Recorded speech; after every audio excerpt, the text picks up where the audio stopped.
안녕하세요. 이번 영상에서는 남자와 여자의 관계에 있어서 유해 요소가 될 수 있는 여자의 말 그리고 행동 패턴에 대해서 한번 이야기해 보겠습니다. 물론 세상에 완벽한 사람은 없죠. 하지만 그럼에도 불구하고 우리가 누군가와 중장기적인 연인 관계를 이어나가기 위해서 상대방이 가지고 있는 혹은 내가 가지고 있을 수도 있는 연애의 유해 요소에 대해서 미리 알아두는 것은 건강한 남녀 관계의 핵심이라고 저는 개인적으로 믿고 있습니다. 특히 이번 영상에서는 남자보다는 여성의 말과 행동에서 우리가 한번 눈여겨봐야 할 몇 가지 말과 행동에 대해서 조금 더 깊이 이야기해 보겠습니다. 첫 번째로 나라는 여자가 네 옆에 있으니 너는 참 행운하다, 이런 식의 말 표현이죠. 흔히 우리가 이야기하는 나르시시스트의 전형적인 행동 중에 하나입니다.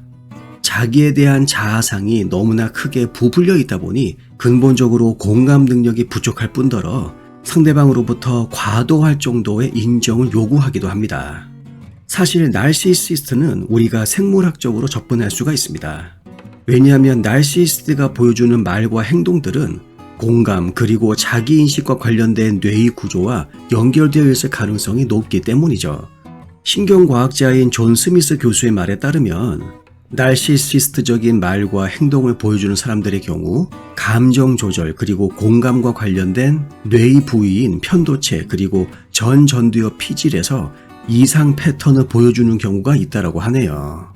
그렇게 우리는 나르시시스트들이 어느 정도는 타고난 면이 있다는 것을 반드시 기억할 필요가 있죠. 그리고 두 번째로 너는 나를 진짜로 이해해주는 첫 번째 남자야라는 말입니다. 얼핏 보면 이것이 무슨 큰 문제가 될까라고 물어보실 수도 있습니다. 하지만 여러분, 분명한 것은 이것은 이성으로부터 비현실적인 기대감을 불러일으키기 위한 대표적인 조작 행위다라는 것이죠.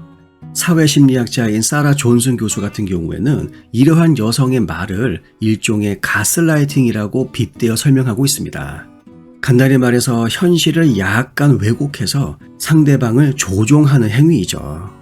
너는 나를 진정으로 이해하는 첫 번째 남자이기 때문에 내가 말하지 않아도 다 알아줘야 되고 따라서 나의 욕구를 너는 늘 채워줄 준비를 하고 있어야 되는 사람이야 라는 인식을 계속해서 상대방의 무의식에 뿌리 내리게 하는 것이죠.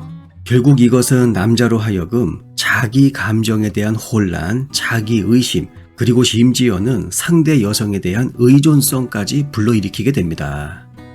세 번째로 나는 지금 너와 사귈 준비가 되어 있진 않지만 그럼에도 불구하고 나는 계속 너를 만나고 싶어. 이런 식으로 표현해서 정말 죄송하지만 진짜 재수 없는 말이죠. 남자와 여자의 관계는 굉장히 진지한 관계입니다. 그러한 진지한 관계에 우유부단함을 보이고 그리고 남성으로 하여금 헷갈리게 하는 이러한 여성의 말과 행동, 물론 일부 아주 극소수의 여성들이 보여주는 말과 행동이지만 그래도 가능하면 이러한 말과 행동은 반드시 피해야 합니다. 이러한 여자의 말과 행동은 우리가 경제학적으로 조금 접근해 볼 수가 있죠. 행동 경제학을 주로 연구하는 경제학자 에밀리 화이트 교수의 말에 따르면 이런 말과 행동을 하는 여성들의 경우 많은 경우 흔히 우리가 이야기하는 어장 관리할 가능성이 굉장히 높다라고 합니다.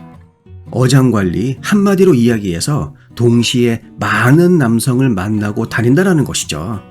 그렇다면 여성들이 어장 관리하는 근본적인 경제학적 이유는 무엇인가? 간단합니다. 다양성에 대한 자기 욕구를 만족시키고 그리고 무엇보다도 한 남자에게 헌신하는 데서 오는 비용을 피하기 위해서죠.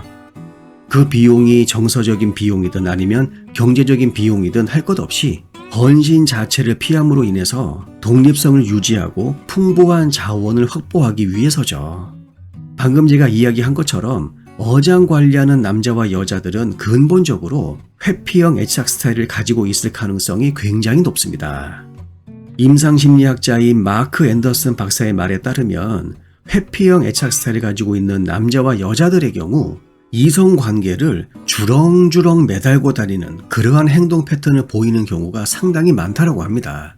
근본적인 이유는 한 사람에게 헌신하고 그러면서 높은 수준의 친밀감을 쌓을 수 있는 능력이 부족하기 때문이죠. 그 다음 네 번째로 어떤 여성들은 상대 남성의 나에 대한 감정을 계속해서 확인하거나 혹은 그것을 테스트하는 행동을 보이기도 합니다. 물론 남녀 관계에서 상대방의 감정을 확인하는 것은 굉장히 자연스러운 일이죠. 그리고 많은 경우 우리는 상대방의 감정을 테스트하다 보면 서로를 지금보다 훨씬 더 잘 이해하게 되는 그러한 기회를 많이 맞이하게 되기도 합니다. 하지만 문제는 상대방의 감정을 테스트하는 것이 너무 과한 경우죠. 여기에는 사회적인 기준 그리고 상대방에 대한 나의 기대감이 섞여 있는 경우가 많습니다. 다시 말해서 너와 나의 관계를 외부의 렌즈를 통해서 바라보는 것이죠. 다른 사람도 이렇게 하니까 우리도 이렇게 해야 돼. 결국 끊임없는 남과의 비교가 여기서부터 시작되는 것입니다. 마지막으로 공주병을 들 수가 있죠. 이 공주병이 문제가 되는 근본적인 이유는 공주라고 하는 타이틀을 남자가 아닌 여자가 자신에게 붙여준 경우입니다. 자신과 상대 남성 사이에 갑을 관계를 형성하는 것이죠. 근데 이런 우스갯소리가 있습니다. 남자아이는 거지처럼 키우고 여자아이는 공주처럼 키워라. 간단히 말해서 남자는 손에 돈이 쥐어지면 쓸데없는 생각을 하지만 여자는 손에서 돈이 떨어지면 쓸데없는 생각을 한다. 자존감과 관련된 문제죠. 결국 여자는 건강한 말과 행동을 하기 위해서는 어느 정도 자존감이 있어야 됩니다. 따라서 지금 만나고 있는 여자의 자존감을 어느 정도는 분명히 남자가 챙겨줄 필요가 있죠. 하지만 방금 제가 앞에서 이야기한 것처럼 그러한 공주라고 하는 타이틀을 남자가 붙여주는 것이 아니라 여자 스스로 자기에게 나는 공주야. 그러니까 너는 나를 공주처럼 대해야 돼. 알았지? 이 노예야? 이러한 말과 행동 그리고 태도가 문제가 되는 것이죠. 경제학적으로 이러한 공주병은 남성의 자원을 약탈하는 하나의 형태로 보고 있습니다. 경제학자인 알렉스 터너 교수의 말에 따르면 공주병 신드롬에 빠진 사람들은 상대방에게 주는 것 없이 그 사람으로부터 가능하면 많은 자원 그리고 관심을 얻고자 한다라고 합니다. 제가 지금까지 400개가 넘는 영상을 만들면서 정말 수십 번 이야기했죠. 남자와 여자 사이에 가장 중요한 것은 호혜성, 기브 앤 테이크, 바로 주고받는 것입니다. 상대방에게 아무것도 주는 것 없이 무조건 받아내고자 하는 이러한 공주병 신드롬 반드시 버려야죠. 제가 이번 영상에서 이야기한 유해 요소가 될 만한 여성의 5가지 말과 행동 그리고 태도, 이러한 신호가 감지됐다고 해서 무조건 헤어질 필요는 없습니다. 오히려 상대방을 이해하고 그리고 인간을 이해하기 위한 하나의 시금석으로 보는 것이 훨씬 더 지혜로운 처사죠. 간단히 말해서 이러한 신호가 보이게 되면 그 자리에서 상대방과 솔직한 소통을 해야 합니다. 너는 지금 나에게 이러이러한 말과 행동을 보이고 있는데 그것은 분명히 우리 사이에 절대로 도움이 되지 않는 말과 행동들이다. 반드시 고쳐야 된다. 변화가 있어야 된다. 그리고 그러한 변화가 없으면 우리 사이는 절대로 앞으로 나아갈 수가 없다. 정확하게 그 자리에서 똑 부러지게 자신의 의사를 표현을 해야 됩니다. 그냥 그 자리에서 어물쩍 넘어갔다간 여러분 정신병자한테 먹히게 되어 있습니다.